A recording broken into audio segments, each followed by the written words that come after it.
کیا آپ ایسے شخص کو جانتے ہیں جس نے دین کا لبادہ اوڑھ کر خون کی ہولی کھیلی، جو خود ساختہ خلافت کا دعویدار تو بنا مگر حقیقت میں دہشت، بربادی اور فتنہ پھیلایا، جس کا ہر بیان فرقہ واریت، ہر قدم بغاوت اور ہر منصوبہ تباہی کا پیش خیمہ تھا، جو تاریخ کے اوراق میں خطرناک دہشت گرد کے طور پر جانا جاتا ہے؟ آخر وہ شخص کون تھا جس کی موت کی تصدیق بار بار جھوٹی ثابت ہوئی، یہاں تک کہ خود عالمی طاقتیں بھی حیران رہ گئیں؟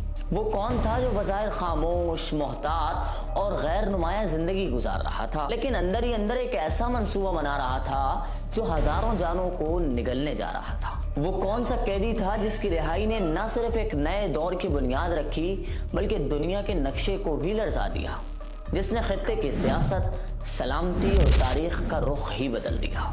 وہ کون تھا جو رات کے 3 بجے مکمل سناٹے میں جیل کی سلاخوں کے پیچھے ایک خطرناک منصوبہ سوچ رہا تھا؟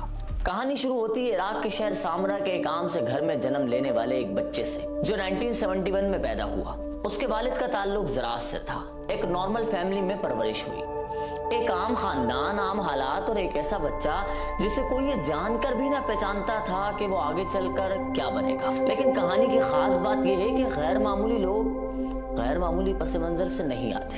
1991 وہ سال تھا جب اس نے بغداد یونیورسٹی سے اسلامیات میں ڈگری حاصل کی اور پھر کچھ عرصے تک وہیں ٹیچنگ کے پروفیشن سے جڑا رہا۔ وہ بظاہر اتنا پرامن استاد تھا کہ اس کے طلبہ اکثر اس کی خاموش طبیعت کا ذکر بھی کرتے رہتے ہیں، لیکن کوئی نہیں جانتا تھا کہ آنے والے چند سالوں میں وہ ایک موسٹ وانٹڈ انسان بننے جا رہا ہے۔ وقت بدلنے میں دیر کہاں لگتی ہے؟ 2003 وہ سال تھا جب امریکہ کے عراق پر حملے کے بعد وہ بھی ان ہزاروں لوگوں میں شامل ہو گیا جنہوں نے تبدیلی کی راہیں تلاش کرنا شروع کی۔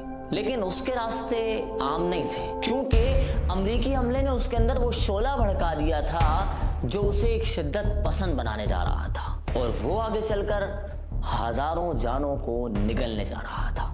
2004 یہ وہ سال تھا جب عراق کے شہر فلوجہ میں امریکی افواج کی ایک کارروائی کے دوران اسے گرفتار کر لیا گیا۔ اب وہ قیدی تھا، لیکن اس کی آنکھوں میں خوف نہیں، کوئی اور چمک تھی جو سب کو حیران کر رہی تھی۔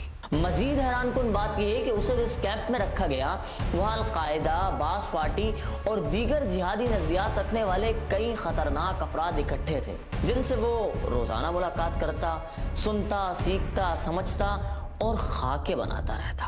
کوئی نہیں جانتا تھا کہ یہ قیدی جسے روزانہ گنتی میں صرف ایک نمبر سمجھا جاتا ہے، آنے والے وقتوں میں خود ساختہ خلیفہ بننے جا رہا ہے۔ جس صبح وہ رہا ہونے جا رہا تھا، اس رات جب گھڑی نے 3 بجائے، جیل کی سلاخوں کے پیچھے اس نے ایک منصوبہ بنانا شروع کیا، ایک ایسا منصوبہ جو آگے چل کر سب کو حیران کرنے جا رہا تھا۔ رہا ہوتے ہی وہ عراق کی شدت پسند گروہوں سے جڑتا چلا گیا۔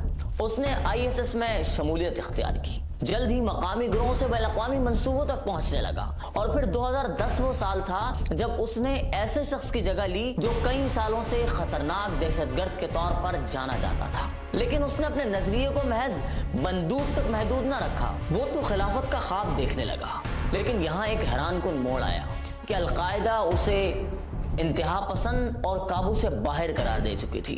اس نے القاعدہ کے رہنما ایمن الزواہری کے احکامات کو نظر انداز کر کے اپنے لیے ایک الگ راستہ چنا، اور یہی وہ وقت تھا جب دنیا کو سمجھ لینا چاہیے تھا کہ ایک نئی اور زیادہ خطرناک سوچ جنم لے چکی ہے، لیکن کوئی نہیں جان سکا۔ اس وقت کے ایک امریکی افسر نے کہا، "We once thought he was nobody, just a low-level prisoner."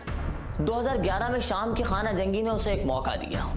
اس نے جبہت النصرہ کے نام سے وہاں اپنے لوگ اتارے، اور جب یہ گروہ طاقتور ہو گیا تو اس پر قبضہ کرنے کی کوشش کی، لیکن اختلاف ہوا، خون بہا، اور اس موقع پر دنیا سمجھ چکی تھی کہ یہ شخص صرف ایک جنگجو نہیں ہے بلکہ مکمل نظام کا خواہاں ہے۔ 2014 میں اس نے عراق کے دوسرے سب سے بڑے شہر موصل پر قبضہ کر لیا، اور پھر وہ اعلان کیا جس نے پوری دنیا کو چونکا دیا۔ وہ منظر آج بھی ریکارڈ پر ہے۔ سیاہ لباس میں نینوا کی تاریخی جامع مسجد کے ممبر پر چڑھ کر اس نے خلافت کا اعلان کیا اور اپنے لیے لقب چنا، خلیفۃ المسلمین۔ یہی وہ لمحہ تھا جب دنیا نے پہلی بار اس کا نام کھل کر سنا، ابو بکر البغدادی۔